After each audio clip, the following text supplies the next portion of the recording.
When you purchase a clear cam cover with the LED lights from us, whether it's 1JZ or 2JZ, you'll find in the box it's going to be a package of connectors, and there's going to be another male to female connector 2-wire harness right here.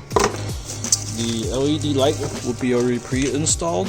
However, if it's not pre-installed, it will be really easy to tuck into the channels, as the light strips are made for it. What you need for this installation is going to be a wire cutter, wire crimper, needle nose plier, and a 5mm Allen wrench. Next, you'll need to decide how you want to power the LED.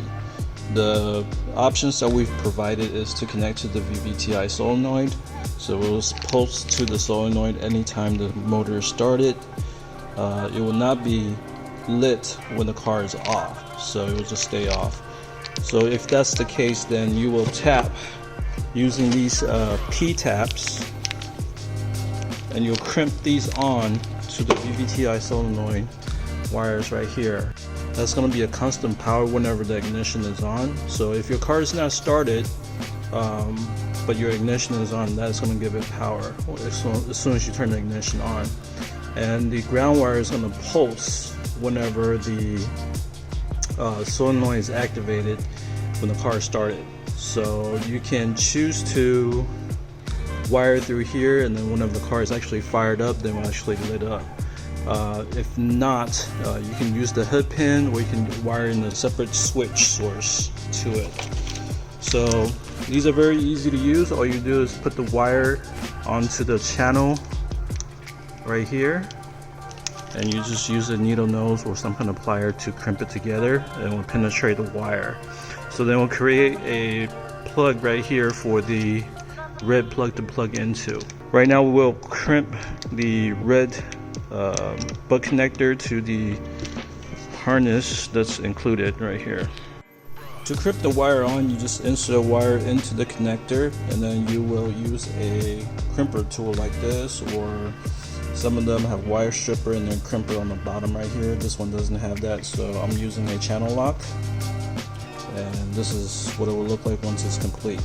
So now I've crimped the wire onto the butt connector, and give it a light tug. The wire should be nice and firm on the connector. So I'm going to complete the other one. Once these big connectors are crimped onto the wire, we will now connect it to the VVTI solenoid as a power source. When you have completed the connection, connect the wire coming from the LED strip onto the side that goes on the VVTI solenoid. And this is what it looks like once it's connected. It only goes in one way, so you won't mess up the connections at all. Next, you will install the covers on the vehicle, and make sure the wire is tucked out of the way and not being crimped by the bolt or the cover onto the frame itself. And then use your Allen wrench to torque it down, but don't torque it down too tight. This is plastic and it will crack if you go too tight.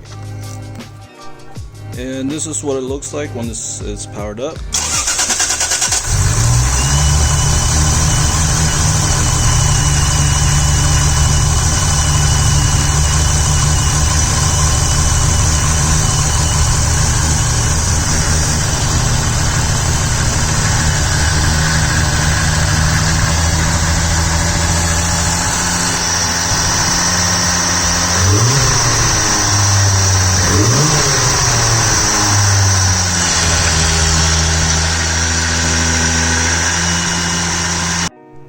If for some reason once you make the connections and start the vehicle, if the light doesn't come on for some reason, just reverse polarity on those two connectors and try again.